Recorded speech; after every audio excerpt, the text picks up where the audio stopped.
Hello and welcome to this week's episode of Rob's 3 R's. Today we are shooting on location at the famed House of the Red, Black and White, Maritzburg College. Hello Rob. Good morning, Avita. How are you? Good, thanks, and you? Good. So tell Thanks us. for making it to a boys' high school, by the way. Hey, I had to get a special visa for you to come in, so I'm indeed honored to be here. I'm not sure how you'll get out off the premises, but yeah. Okay. Thank you. Yeah. So what's on the menu today? Yeah, I'm going to do rugby and rave about the history of rugby at Maritzburg College. I think it's particularly pertinent now. Jesse Kriel recently became the second college old boy to captain a Springbok team. The first one was Philip Nel in the 1930s. And we'll do a little walkabout, focusing on those two, on how they got to college, how they were shaped by college, where they played their high school rugby down at the main field. And then also a little bit about Alan Paton, one of the famous old boys of the school. And he wrote extensively in his autobiography about college, about its buildings and so on. So that's what I'm going to do. Let me say right from the outset, I'm not an historian. Simon Hall, for instance, has written at least 2 books on the history of Maritzburg College. So I'm not here to give you a history lesson per se, except where I think it's important in order for you to understand just how important rugby has been in the history. In fact, you cannot separate the history of college from the history of rugby. And I'll go into that. That one of the many features of being a city in a British colony is that your high schools play rugby. So yes, you can call it a college rather than a high school, but it's quite apt to describe it as a rugby playing school. Because in British colonies, primary schools played soccer. And if you know anything about British history, there was strong social antagonism between soccer, which was the game of the working class, and rugby, which was played in the high schools, the colleges, the more wealthy people, if I can put it that way. So there was a complete class distinction in England, and that was carried through into the colonies. So whether you're talking about Natal and the Cape Colony in South Africa, Australia, New Zealand, they would have all gone through the same. Why are they rugby playing countries today? Because they were British colonies. And British colonies established schools. And then, of course, British garrisons, British troops also played rugby. Why is the Eastern Cape in South Africa the hearth of black rugby? Because British garrisons were stationed in King Williamstown and on what was then the Eastern frontier. So you cannot dissociate the colonial history and so on. But I'm here to emphasize how important it is in terms of establishing a tradition of playing rugby and so on. So let me, the backdrop here, I've written a lot about Maritzburg's buildings as well. I spent 26 years of my life almost every day being in and out of the Maritzburg City Hall. So it would be difficult for me to say that that's not my favorite building, or it's not the best known building, or the most striking architectural building. The City Hall is that. But certainly to me, a close second is the building behind me.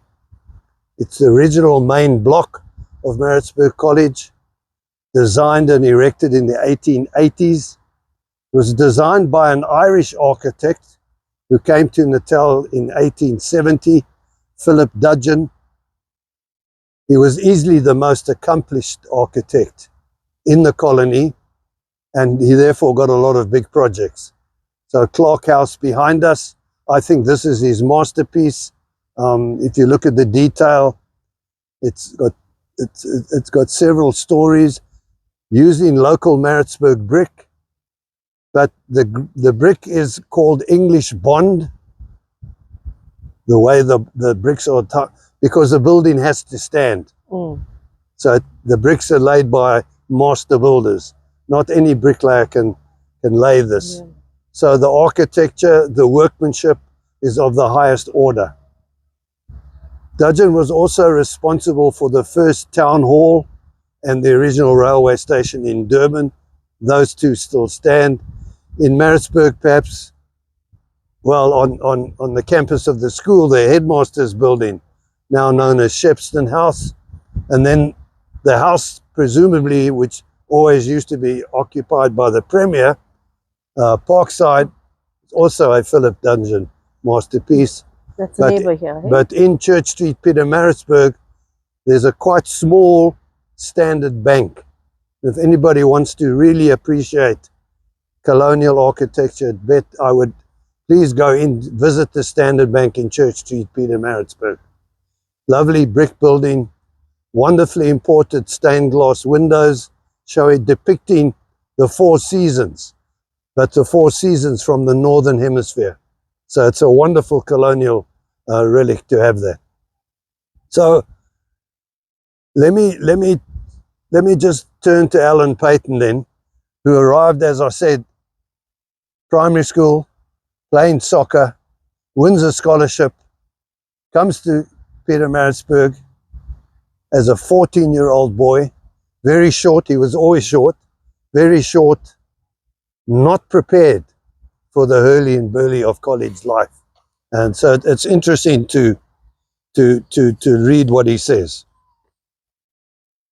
And also, very importantly, the fact that the school is called Maritzburg College, not Pietermaritzburg Boys High. There's a Pietermaritzburg Girls High School just down the road from here. So the fact that it's called Maritzburg College is not insignificant. College meant that it was to have a high status, to be something more than just a high school. Maritzburg, and Alan Paton put it this way, said, I was born in Maritzburg in January of 1903. I did not realize when I was a boy that my home was a Voortrekker established city, because we British shortened the name to Maritzburg and we pronounced it in the English fashion. So when we use the word Maritzburg, we're actually abusing. It was Maritzburg. And it was not Peter, it was Pieter. So you can see the English thought Pietermaritzburg was much too much of a mouthful. So as Paton said, they shortened it to Maritzburg College. And so that's another, if you like, almost like a neon sign telling you when and why the place. Paton went further. He said he never realized that names like the street names, Burger, Loop, Berg, Boom, never knew they were Dutch Afrikaans names. So I'm painting a picture for you in the early part of the 20th century. To say Maritzburg was the last outpost of the British Empire is not a misnomer. It was a thoroughly British colonial place, and so on. Paton adds, I went to Maritzburg College in 1914. The school was a rugby playing school, and it was a fiercely patriotic school. The badge features, as we've seen, crossed rifle and assegai, and its motto, translated from the Latin, for hearth and home. And college boys have taken that defending of hearth and home quite literally and very seriously. You see that every Saturday on Goldstone. It's not just fiercely patriotic. They play fierce rugby. They play hard, tough rugby on a very hard field. Most other schools in this province do not look forward to playing college at Goldstones, especially the softies from the coastal areas and so on. So it's part and parcel of that. Paton adds, I developed an enormous pride in the school, but my greatest pride was reserved for the old main block and the Victoria Hall. We're looking at the old main block now, and from here we'll go inside the Victoria Hall. The main block is a long double-storied building in red brick, with mullineed windows and two splendid gables. It is impressive and very beautiful. I would certainly agree with him. As I've said, I think it's second only to the Maritzburg City Hall in terms of its architectural value and so on. Right, that's enough of the outside of the building. Let's go inside to the Victoria Hall. Let's head there.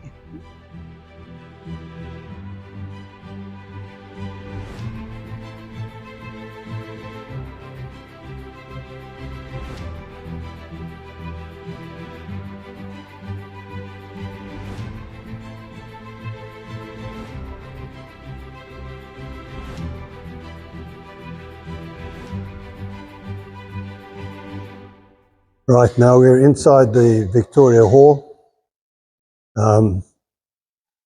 It's a room full of history, memorabilia. The name gives it away. There's a large portrait of the Queen and Empress Victoria. So this was the first hall for the school. Of course, the school has grown dramatically since then. The school is now some 1,600 boys. They meet in the Paton Hall. But important, during the Anglo-Zulu War, the first South African war, this hall also served as a military hospital. So one could spend almost an entire day going through the history and so on. There are a number of boards and plaques which are important to get back to our rugby theme. Philip Nel, the Springbok captain, Maritzburg's first Springbok captain, he was the head boy here in 1921, and that's recorded on one of the boards here. The other important rugby person in college's history is the famous coach, Skunk Nicholson, and there's a board which reflects the contribution of Skunk to rugby. Skunk incidentally wrote a partial history of rugby during his 50-odd years of association with the school, but that little booklet now needs to be expanded and updated. So any budding rugby historians out there's a good project for you. So let's move on now.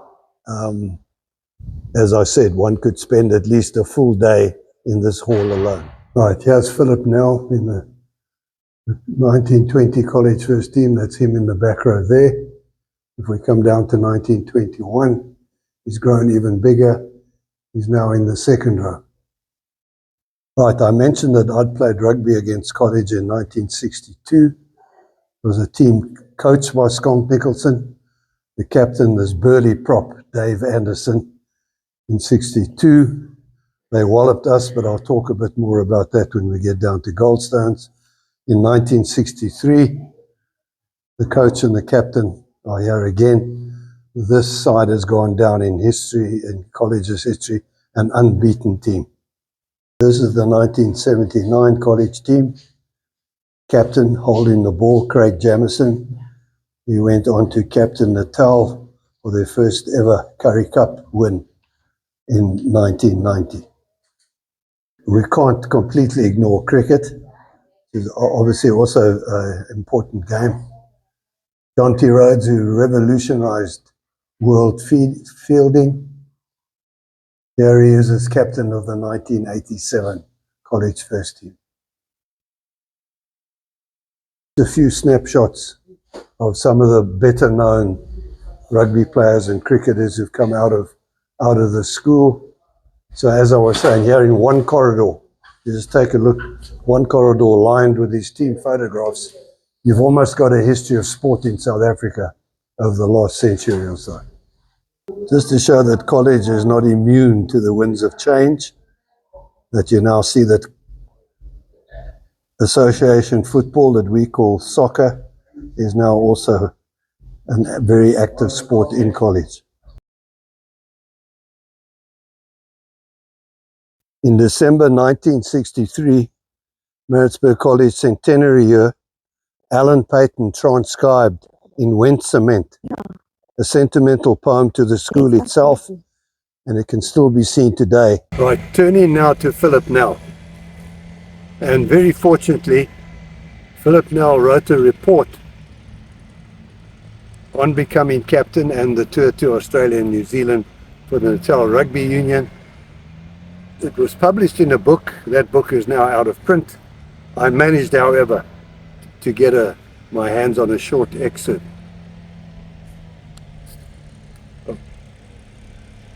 So Philip Nel then grows up in the bilingual community of Greytown Primary School before he comes to college. Nel wrote extensively about the sea trip from South Africa to Australia and then on to New Zealand. And he said it was very fortunate that they had time, so he was able to mold the team. They would have daily team talks, and of course he said the fact that he was completely bilingual stood him in great stead, that he could do that. He was also in effect not just the captain, but, if you like, the coach. Playing policy was also up to him. And he said he imposed on all of the team his own personal fetish for fitness. So he makes no bones about it that he expected everybody who pulled on a Springbok jersey to be absolutely fit as they possibly could be. So those are interesting aspects of Philip Nel. And I'm thinking, how does that compare with Jesse Kriel? Jesse didn't grow up on a farm, but I soon began to realize, wait a minute, Jesse's also something of a remarkably linguistic person. He's trilingual, speaks English, Afrikaans and Xhosa. So again, very well equipped to be captain of a modern new South African Springbok rugby team from a language point of view. Jesse was born in Cape Town, spent some of his primary school years in Pietermaritzburg. He had a twin brother. The twin brother was larger and stronger, and I think certainly at the younger teams and even at high school, he was rated as a better prospect than Jesse as a player. But undeterred by that, Jesse, like Philip Nel, is a fitness fanatic.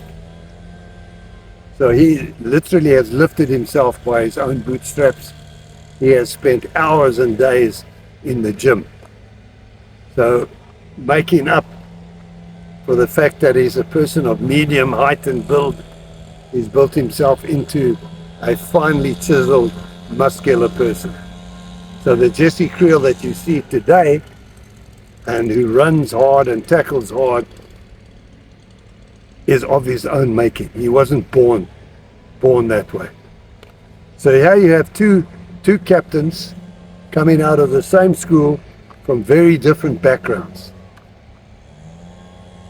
How and why did they become Springbok captains? Capable of leading a diverse group of people, of relating to every member of the team in their home language, and so on. Both placing an emphasis on fitness, playing the game as hard as you can for the full 80 minutes. So I think it should be clear to everybody now that the common denominator in their lives is the fact that they both came to this very school. That this school taught them a love for the game, an appreciation for fitness, for relating, for teamwork above all. College teams play without numbers. The emphasis is on the team. So both Kriel and Jesse are outstanding examples of guys who, no matter from what different backgrounds, whatever, they've come out of this rugby factory, which is called Maritzburg College. Thank you.